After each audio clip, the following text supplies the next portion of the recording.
Amigas e amigos do Redação em Gotas, saudações, sejam mais uma vez muito bem-vindos a mais esta microaula, a de número 16.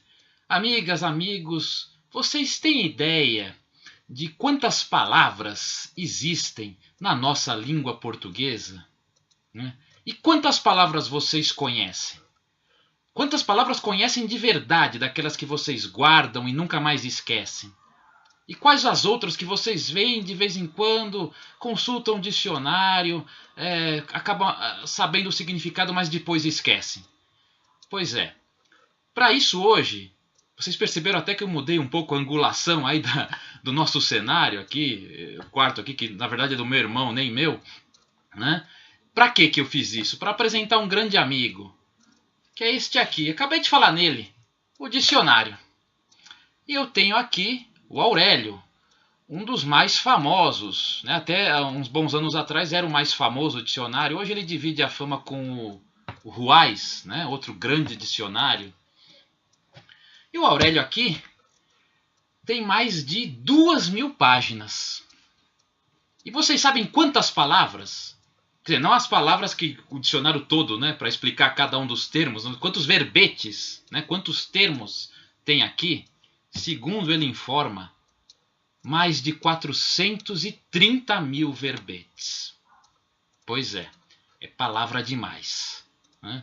Eu duvido que exista alguém, não conheço gente muito erudita, tanto em letras como em outras áreas, pessoas do mais alto conhecimento, mas eu duvido que elas conheçam bem, pelo menos guardem, metade, ou talvez até um terço, dessas 430.000 palavras ou verbetes que contém um dicionário grande, assim, grosso, como este, o dicionário Aurélio, né?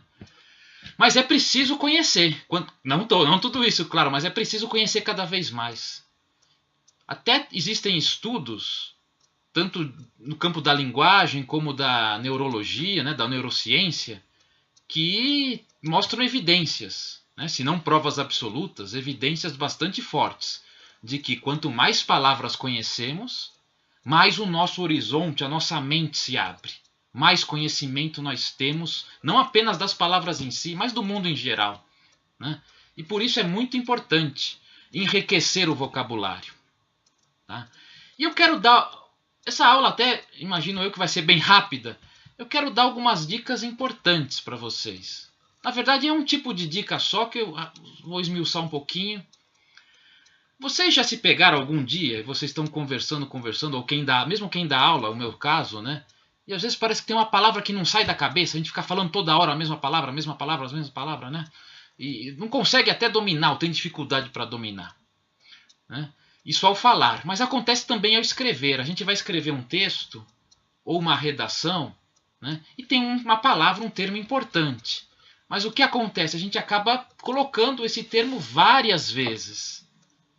E por mais importante que ele seja, é também igualmente importante que a gente consiga fazer variações, não usar sempre a mesma palavra. Eu já vi, às vezes, eu faço muita revisão de texto, gente que usa num parágrafo de 5, 7, não chega nem a 10 linhas, usa o mesmo termo 3, 4, 5 vezes. Às vezes numa linha tem a palavra, na outra já pinta de novo, né? Por mais importante que ela seja, é fundamental tentar variar. Tentar mudar, encontrar, por exemplo, um sinônimo ou uma palavra, se não for equivalente, né, 100%, que possa substituir com a mesma função. Então, vamos supor alguém vai fazer uma redação sobre educação. E o que acontece? Coloca lá estudante, estudante, estudante, estudante, estudante, estudante. Lá 30 linhas, apareceu estudante no mínimo 10 vezes, se não 15, ou até mais, né? Não dá para trocar estudante por outra? Dá para trocar, por exemplo, por aluno, embora nem todo estudante seja aluno, há uma sutil diferença, né? Uma pessoa pode estudar em casa, ela é estudante, mas não é aluno, não está fazendo um curso. Mas dependendo do contexto, pode trocar por aluno. Ou pode trocar estudantes, no plural, por jovens, embora nem todo estudante seja rigorosamente ou a rigor jovem, né? Embora a juventude esteja, na verdade, mais na alma do que no corpo. Vejo muita gente de 80 anos que tem um espírito muito mais jovem do que muita gente de 20, né? Mas, enfim, em alguns casos dá para trocar por, vamos supor, se for educação no ensino médio, dá para trocar por jovens. E dá para sofisticar até um pouquinho mais, né? Em alguns casos. Vamos imaginar uma redação, um texto, um artigo sobre o nosso glorioso, nosso admiradíssimo Machado de Assis. Joaquim Maria Machado de Assis, né? Aí vai fazer um texto sobre ele, né? A gente vai fazer um texto sobre ele. Aí o autor vai lá, tal, Machado de Assis, Machado de Assis, Machado de Assis, Machado de Assis, Machado de Assis. Não para de falar Machado. Até o Machado de Assis, onde ele estiver, vai ficar cansado de tanto se ouvir falar ou escrever o nome dele. O que nós podemos fazer num caso como este? Podemos trocar por outros termos semelhantes, né, que equivalem a Machado de Assis. Né, se não a rigor, né, equivaler talvez seja a palavra não mais adequada, mas que corresponde a esse escritor. Por exemplo, vou colocar alguns, fiz uma listinha, né? Esses termos, essas expressões, elas vão até acrescentar algumas informações. Por exemplo, escritor carioca. Machado nasceu no Rio de Janeiro, né? O autor de Dom Casmurro, uma das obras mais conhecidas dele. Ou pode trocar por Memórias Póstumas de Brás Cubas, né? Ou por Esaú e Jacó, tantas outras, né? Que mais? Pode ser o criador de personagens marcantes, como Capitu, Brás Cubas e Quincas Borba, né? A gente substituiu Machado de Assis, por isso, criador de personagens marcantes, e acrescentou informação, né? Podemos também dizer o maior nome da literatura nacional, segundo muitos especialistas. Talvez não seja uma unanimidade, né? Existem outros grandes aí na nossa literatura, mas muitos consideram Machado o nosso grande nome, né, da literatura brasileira. Ou então, o autor de 9 romances e 200 contos, além de poemas, crônicas e peças de teatro, né? Podemos usar isso para designar, para se referir ao Machado. Que mais? O mais célebre representante da escola realista nas letras brasileiras. Por que não, né? O realismo, uma escola não só da literatura, né? Uma escola até filosófica, mas que foi muito importante na literatura brasileira, portuguesa também, mas brasileira também. E o Machado foi, isso é quase sem dúvida, o maior representante do realismo no Brasil. Que mais? O primeiro presidente da Academia Brasileira de Letras. Machado também foi um dos fundadores e o primeiro presidente da nossa academia, a ABL. E também pode dizer o Bruxo do Cosme Velho. Por que Bruxo do Cosme Velho? Era o bairro onde Machado residiu, lá no Rio de Janeiro, né?